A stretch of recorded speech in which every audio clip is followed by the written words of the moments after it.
Windmiller joins us. Hello, my friend. Hello, buddy. How are you doing? I'm good. I was just having a glass of water and you asked if it's a beer. Now, Yeah. here's what nearly happened because I'm normally in Montreal, East Coast, and I normally do my interviews like this time, like 9 or 10 a.m. So I was in the little town square here in Poland and I looked and it was 1 p.m. I thought, time for some lunch, maybe a nice food, it's sunshiny, a bottle of wine. And then I thought, no, I've got the interview at 4 p.m. I'm normally doing it in the morning, and I would have been so. Sometimes those are the best interviews. Out of all the talk shows in the United States, they have the Johnny Carson show, and then the Late Show, and the David Letterman, all that stuff. My favorite talk show of all time, Graham Norton. I mean, if I can't sleep, I just YouTube Norton stuff. They're really funny. I absolutely love Graham Norton. Love him to death. And the best thing about it is they allow their participants to drink. Yeah. And I didn't realize it. It's several hours long. They go for a while. Yeah. And by the end of it, some of them show up a little tipsy. By the end of it, some of them are snockered. Have you seen any of these from like the 70s? Like Michael, no. where they come on and they're absolutely hammered before they even sit down. Well, Oliver Reed. We had people like that, but it was always like Burt Reynolds would show up just absolutely lit. And how are you, man? I'm doing great, buddy. How are you doing? I'm good. This is my first travel in 18 months. And you were in Russia. You're in Tanay. Siberia, yeah. Siberia, Tanay. It's beautiful. Absolutely amazing place. Yeah. Countryside, roaming hills. We were actually staying at a resort, a ski resort. They didn't have any snow, obviously, but because it's their summertime, Siberian summer, which is a couple months. We're trying to get them every day. We're trying to get them to fire up the ski lift so we could ride up and down the ski lift.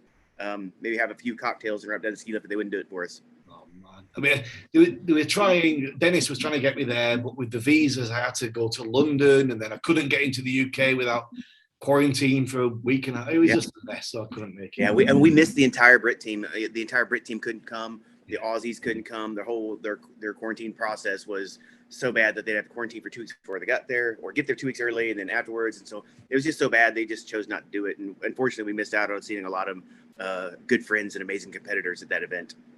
I really enjoyed the little story with the shirt. Oh, I think I'm still in trouble for that. I don't know yet. I haven't figured that one out yet. Yeah. Can we talk about that a little bit or not? Sure, buddy. Sure. So tell me what happened.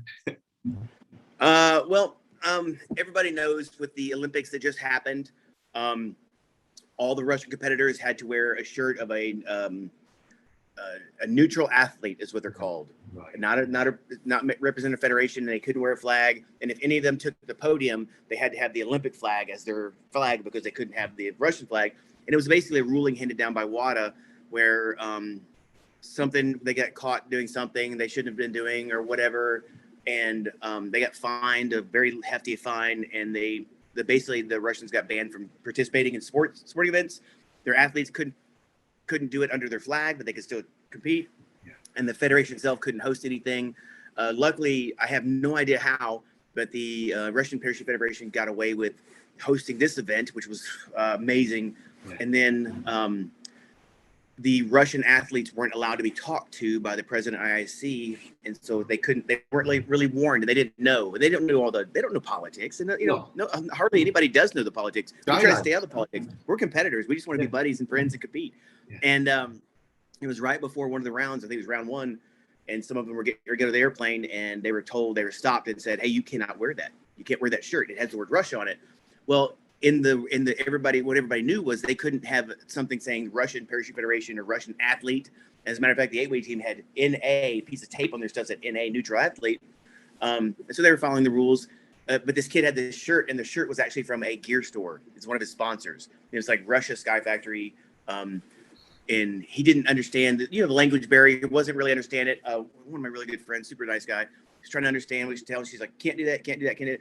And some of them have like Russian flags on their rigs. Some of them have like the colors of the Russian flag on their parachute. And this kid, basically, he was told, you can't do that.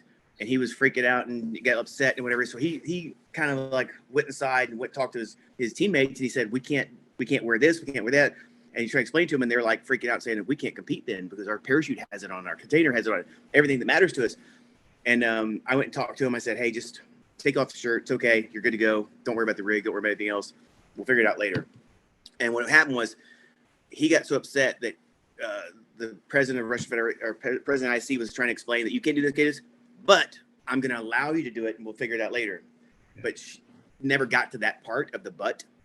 And so he was upset. And so they were all like, all of them were kind of down in the dumps and kind of upset about it. So I took his jersey and I wore it for the competition. So, and there's nothing in the rules that say you can't wear it as an American athlete wearing the word Russia. But actually the official ruling was you can't wear the word Russia can be exposed nowhere. So it was actually, for them, it was disheartening as competitors. And they were a little bit down the dumps. So I love the Russian team. I used to coach their national team for a while, or their teams. And so, I just wore I wore his jersey during one of the events, and they're all like super supportive of it. So I was just trying to show sportsmanship and support for my fellow athletes, but I got quite a bit of trouble for it. See, this is it, Greg, about you. This is what these chats and interviews for me are like, because you've always come across to me as that, the guy who does the right thing. When you're watching a movie, there's always one guy who steps up and does the right thing. And this is what these chats are sometimes all about.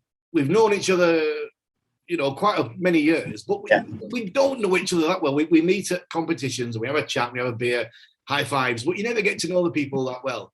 So you probably don't know what my view of you is. So I'm going to tell you a little bit. I'm going to tell you what I see of you. So you're always this guy. You're always the one that steps up and does the right thing. But the first time I saw you was in competition, was in Dubai at the Champions. 2011, I think. Yeah. And I was commentating, and it was distance, and I was down. I knew there were some long ones coming. And I was on the mic, and you just came past. I've told you this before. You came past, it looked like you were on rails. You were just going horizontal. Not up, not down, just going horizontal. You had your red suit, and you were just looking at everybody where I was stood, because there was a lot of people there. And as you went past, you just kind of went, yeah. Oh, I turned my head and looked at the crowd, and for me, it was just absolutely brilliant. That was what it was all about. You've always had that quality about you, that kind of, for me, one of those people in the sport that I kind of look up to as being like the guy doing the right thing. I kind of like Maha, Maha, he would land and he'd always bow to the crowd, and he always bow, and I don't know why I don't do it out of ego and like, look at me. And like, I feel like I'm so happy, and I knew I was going to go far that way. And I actually won distance that year in 2011. But I knew I was going far, and I have so much excitement bottled up in me. And I feel greedy for me taking all my happiness. And I want to share it with everybody. So it was an amazing time. That was a great time. But yeah, the problem with the Russian thing was I was just trying to show camaraderie, sportsmanship, and show that we supported them as athletes. And unfortunately, the higher ups took it as me giving the middle finger to the uppers. And obviously, absolutely, positively was not meant to that. I would never do that. But I was trying to be supportive, and so we'll figure out what happens from here. I was told I'm probably going to be punished, but I don't know what the punishment's going to be. Oh well, we'll find out, I'm sure, as we go along. So come on, for the love of the sport. For the love of the sport. We've got all your army, we've got all your competition, we've got all your training and so forth. Let's go all the way back to you, just a wee lad. Tell me about where you were in school and what you were doing. I grew up. I was born in Germany. My father was in the military. We grew up in Missouri most of my life, and I was very outdoorsy. This was back in the day when we'd get up on a Saturday morning, and I'd get on my bicycle with my best friend. We'd ride about 2 miles down the road and go to a creek, park our bicycles, and walk like a mile or two up the creek, and then come back, and we'd get back to the house after dark. And like parents didn't care where their kids were at because they knew their kids were safe. And so we grew up in a small town in Missouri that was very family oriented and very just outdoorsy and things. We didn't have electronics and computers and all this crazy stuff. And when I grew up, I knew I wanted to do something action based. I wanted to be I wanted to be a stunt man at one point, and I wanted to be a police officer at one point. And then but I used to tell people jokingly my story And my story was when you're trying to connect with the younger crowd or whatever, while I was in the military. And I said, almost every single young boy growing up had the same toy. And every single young boy growing up had that little bitty green army man. Yeah. And there's like these little, they get a bag of them, and there's little army men's or whatever. And everybody had their favorite. There's one kneeling shooting, and there's one talking on the radio. Nobody liked the guy talking on the radio because he was boring. But you had all these, like everybody had this little green army man. And I always thought like that would be cool to be one of those. My father was in the military. And I was just always, so like from as long as I could remember, that was one of my things I wanted to do. You know, everybody wants to do everything in the world. I want to be a cook. I want to do this. But I've always wanted to be in the military. And so that's what I had planned to do. When I was in high school, I played football, and I was like scholarships, scholarships. I didn't care about that. Whatever happened, I wanted to hurry up and get out of out of school so I can go into the Army. And so that was always my dream.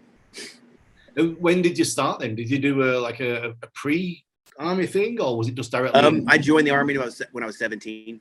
You couldn't actually go into the Army until you're 18, but I joined the Army when I was 17. And then when I graduated high school, about 2 months later, I went straight in the Army. And then 26 years later, called it quits. So it was like the next day. Yeah. Did you know did you have an idea that you wanted to be in the sky? No. I mean, honestly, the first time I was ever in an airplane, I jumped out. That was it, 1990. Yeah. I rode to the Army in a bus, on a Greyhound bus. Got on a Greyhound bus and drove to the Army. But yeah, it's the first time I ever was in an airplane. I jumped out, and terrified me, panicked, scared to death. But the units that I went to work in was you had to either be in a water team or a Halo team, military freefall team. And so I went onto a water team first because the air kind of scared me. And then I realized that you weren't very high on the food chain, being in the military, being in the water. So things would bump me in the night while I'm swimming. And I was like, you know what? I really don't like this. And so my other option was just to go to freefall school. So I went to Halo school at a very young age in the military and spent some time on a military freefall team. So your first jump wasn't a fun jump. It was a work jump. Yeah. Yeah, it was a work. Yeah, it was military jump. My first civilian jump wasn't until probably about 1,000 jumps later. And then I started civilian jumping, and then I realized, hey, this isn't too bad, because everybody in the military that jumps for the military freefall portion, the Halo portion, looks at every civilian skydiver, and you guys are all nuts. You're out of control. You're not safe. You're all crazy. You're all like this. You're that. And then everybody that's in the civilian community that looks at the military guys, like, you guys are all nuts. You're crazy. You guys aren't. So they think the exact same thing about one another. They just don't realize they're both right. So yeah. But yeah, it's so I kind of combined the military and the sports side of it and started doing that for a while. So it was fun. And you were doing, I don't know how much you can tell me, but it was like these small teams, like teams of 6 that would jump in. Yeah, it's not top secret or nothing. It's not that important.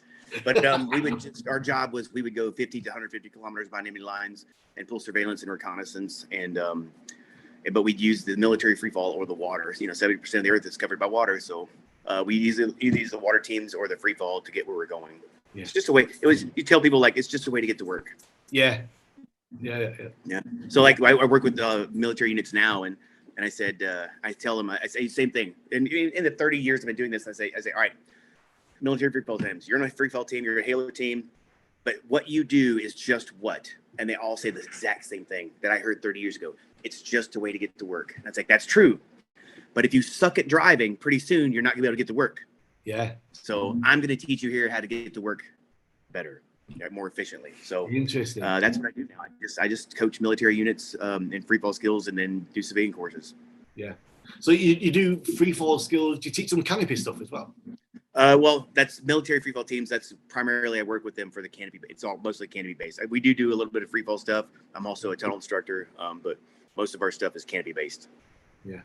I mean, you're in the right place there, aren't you? Paraclete, Golden Knights, Fort Bragg, North Carolina, home of the special operations, home of the airborne. So yeah, it's the right place. I spent 30 years. Out of 30 years in the military, I spent about 24 here. So yeah, this is home. Yeah, it's a great place. I love it. I've been there a few times, as you know. We've had plenty of good times. I remember swimming in your pool with just my underwear because I didn't have any shorts. Very dry in the desert. Very dry in the desert. Very dry in the desert. Yeah, that's right. Yeah, that was a good story. The water bottles. That was a good story. Yeah, we were in an undisclosed location. It was very hot out, very hot, and I had a water bottle. I think we were on a bus going somewhere, and I was like, Regan, do you need some? And he's like, no. I was like, it's very dry in the desert. It's very dry in the desert. Do you need some? And he took it and he smelled it like, yes. So we don't always have vodka in a water bottle because where we're at, we couldn't really transporting alcohol wasn't really it was frowned upon. So, you know, that almost very dry in the desert. That almost got me in trouble a couple of years later when I was living in Dubai.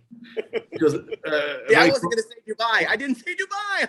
No. But I was in Dubai, not then, but then so another time. Okay. Anyway, so my friend at the time, she was playing in an orchestra, and this night with the music, and it was going to be quite a couple of hours. And I thought, Greg Windmiller, bottle of water, bottle of vodka. It is true. And I went there and I sat there at this concert, sipping. And at the end, I couldn't stand up.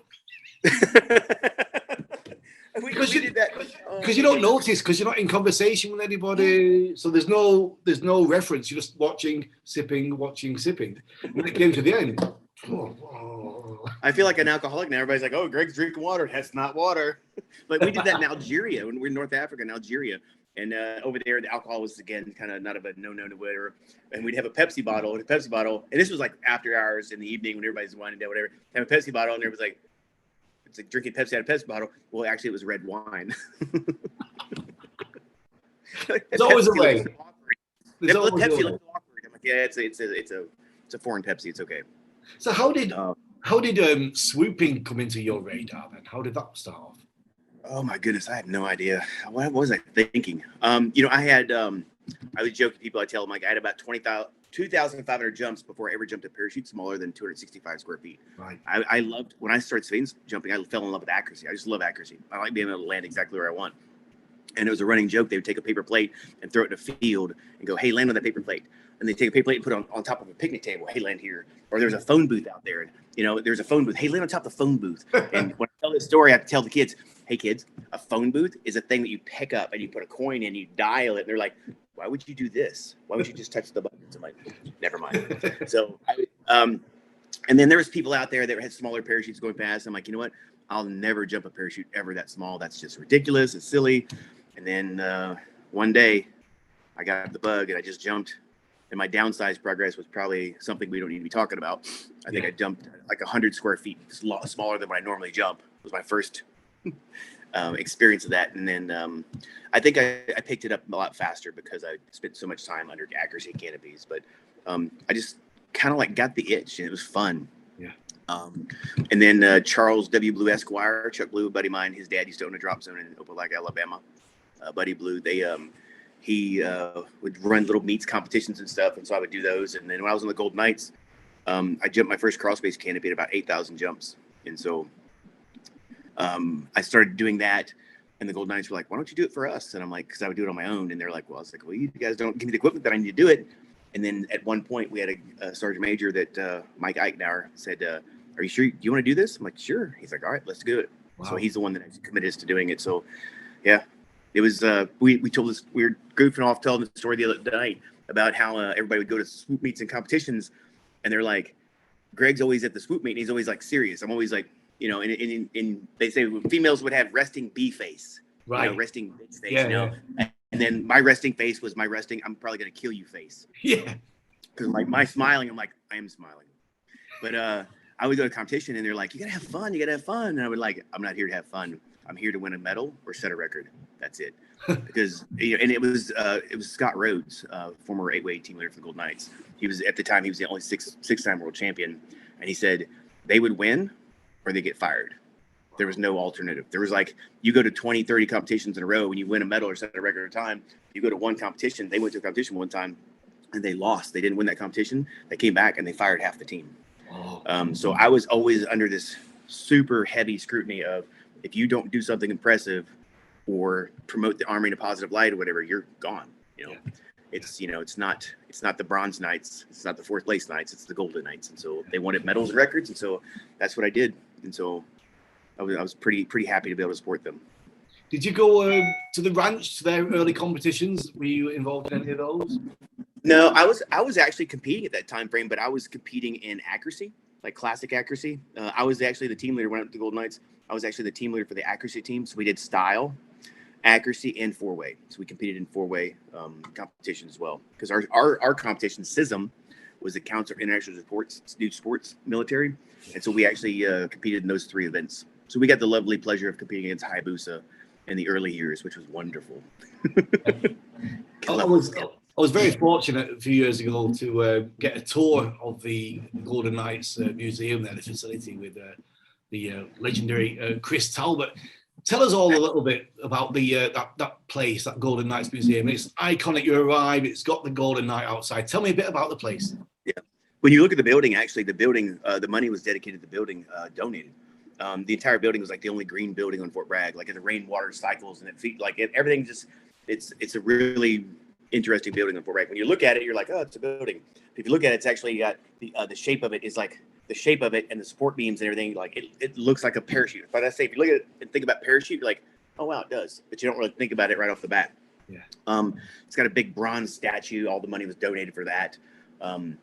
Big bronze statue. Everybody that ever made the Golden Knights, their name is etched in the foundation of it. But it's an amazing building. But the funny thing is, the Golden Knights before that were actually in these World War II barracks that were physically condemned like 30 years earlier, and nobody could move into them.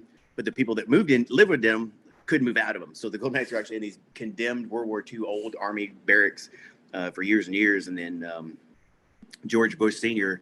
got on board whenever he did his accelerated freefall jumps. And then what happens is we had this massive like support for the Golden Knights from the outside community. And so, yeah, the buildings were built and we got to move in these new fancy buildings, which is amazing. And so, yeah, it's a beautiful place too. Fort Bragg, I mean, what an impressive area. It's bigger than England.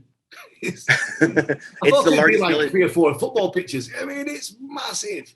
Yeah, it's the largest military installation in the world as far as training sites and personnel. And it's a very large area, but again, it's home to a lot of those special operations communities and the 82nd Airborne Division. But yeah, it's a nice place. I've spent a lot of time here. It must have been strange, Greg, to retire after 26 years, was it? Yeah, 26 years and 25 days. Yeah.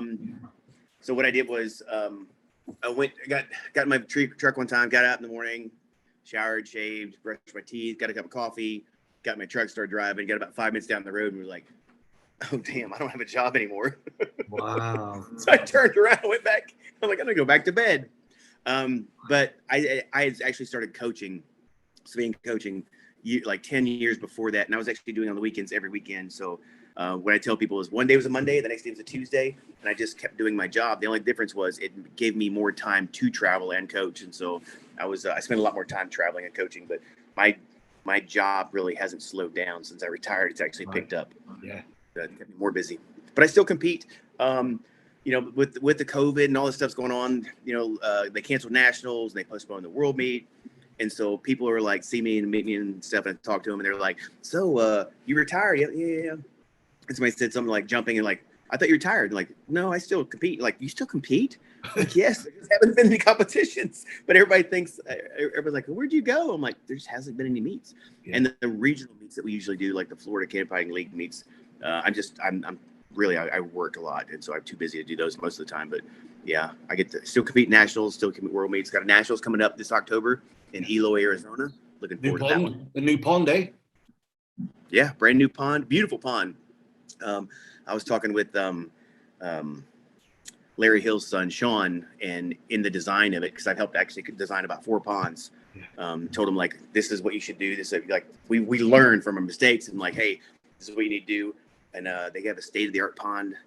Guys out there measuring things with lasers and saying, to the 16th of an inch, this is going to be perfect across the board. Yeah. So it's going to be nice. A good thing it's in October though, because I'd hate to go out there and do it in the middle of summertime. Yeah. In the desert. Yeah. What about the water? Might be a stupid question, but how do they keep it wet? I'm not exactly sure. I'm pretty sure they probably dug a well. The only way you're going to be able to feed that thing is to be able to dig a well, because the amount of evaporation in the desert, they're going to have to keep like pumping water into it. Like we have a black liner here in North Carolina. It doesn't get that hot. It's humid, doesn't really get that hot. Maybe 110 at the most for like a couple of days, and that's it. But other than that, it evaporates pretty bad. But yeah, in the desert, they had to get a different liner because they couldn't get a black liner because in the black liner in the shallows, the water would heat up so much it would evaporate too fast. Right. So I'm pretty sure they dug a well. Yeah. But seeing it from above looks absolutely beautiful. Can't wait. Have you jumped it yet? Have you jumped it? I haven't. I just seen pictures and videos and everything posted, but I'm gonna go out there a little early for this nationals and do some training jumps. Yeah. So looking forward to it. Not long now. So tell me a bit about SFS, Superior Flight. Superior Flight Solutions. Yeah, my company. I was joking with a buddy of mine, Ian Bobo. God love every single one of them, and they have Flight One. You know, it's one of my friends. Love every single one of them. But they're the people that have their like foot in the door in the business, whatever.